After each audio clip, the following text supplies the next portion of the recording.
Welcome you all once again, dear students.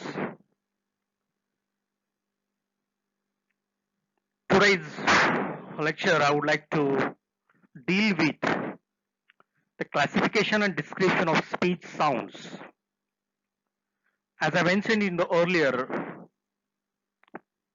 period or video, that from this particular period onwards, we will study in detail each and every speech sounds. The description and classification of speech sounds will clear everything when, where and how the one particular sound is produced.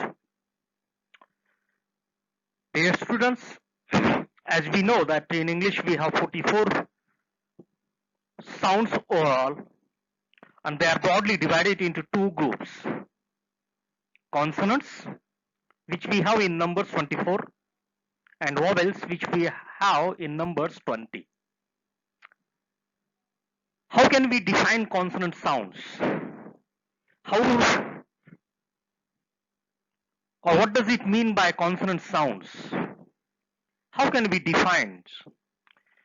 We can define the consonants are sounds produced with an abstraction to the air stream in the oral passage.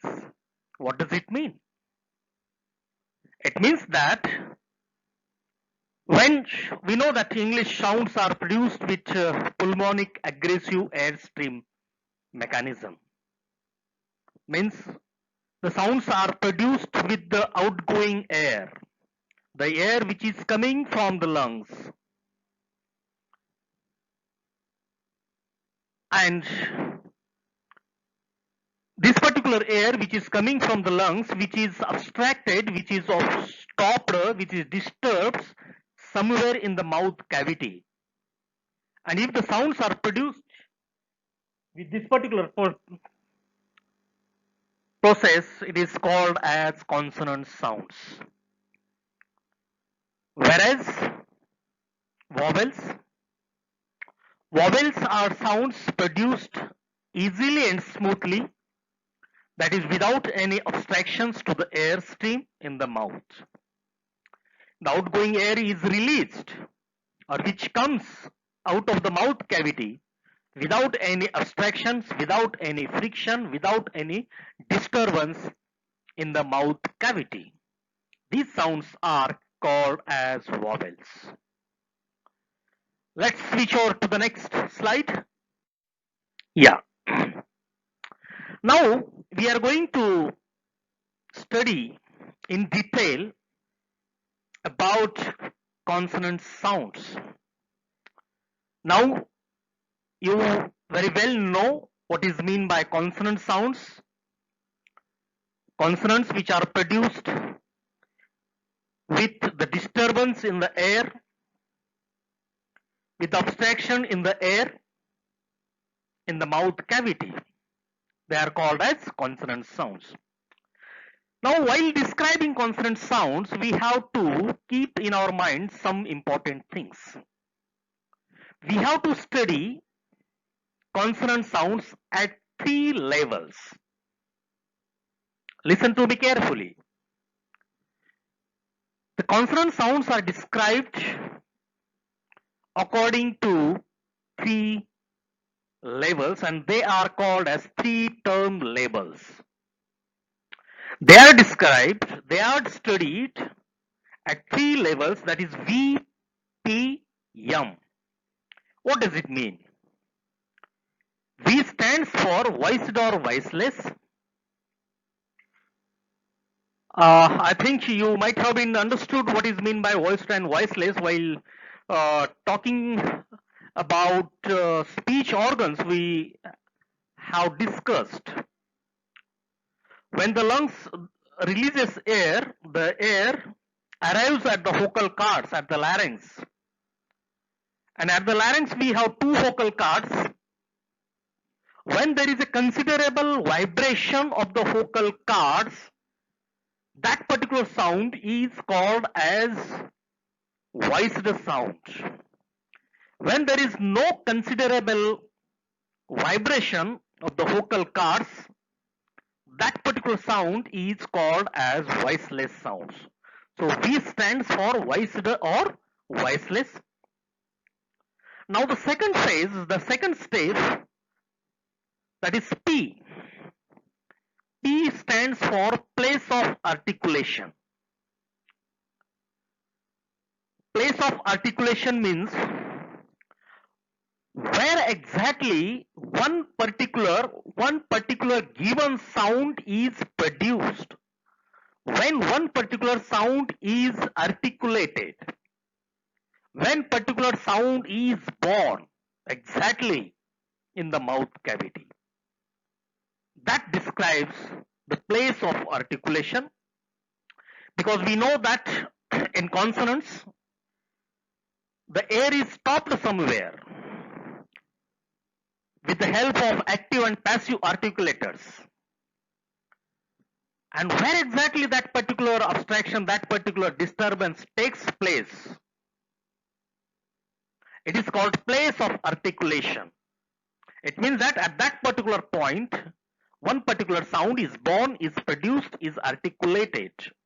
It's called place of articulation.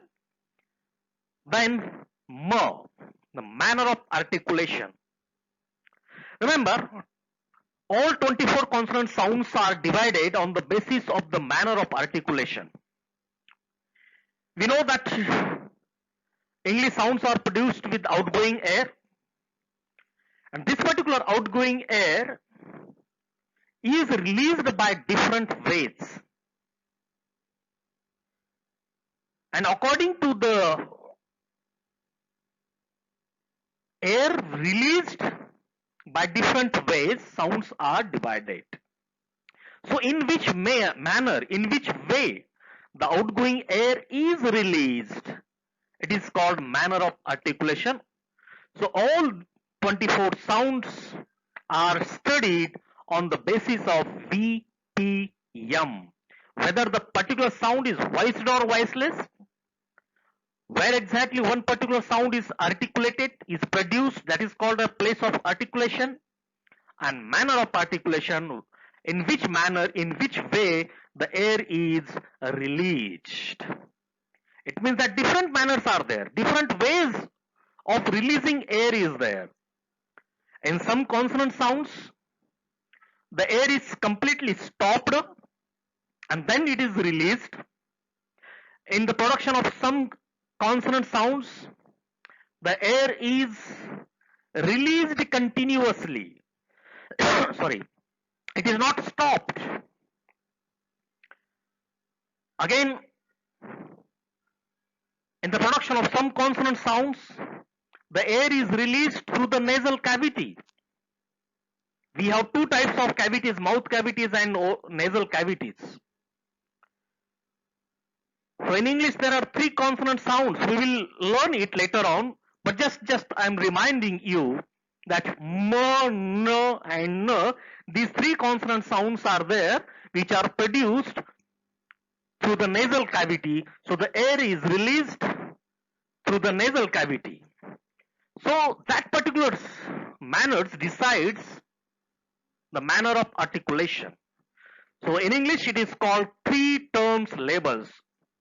So we have to study all the sounds according to these three terms labels. V, P, M. What is the V? Whether the sound is voiced or voiceless, where exactly the place of articulation is there, and in which manner the air is released, that is VPM, three term label. We have to study the sounds on the basis of these three terms label, remember. So next, switch over to the next slide. Yeah, look at this particular diagram. Each sound is to be studied at the three terms, three levels, three phases, V, P, M. One simple thing I would like to tell you that, remember, I think I would like to stop here. We'll continue in the next period. Thank you.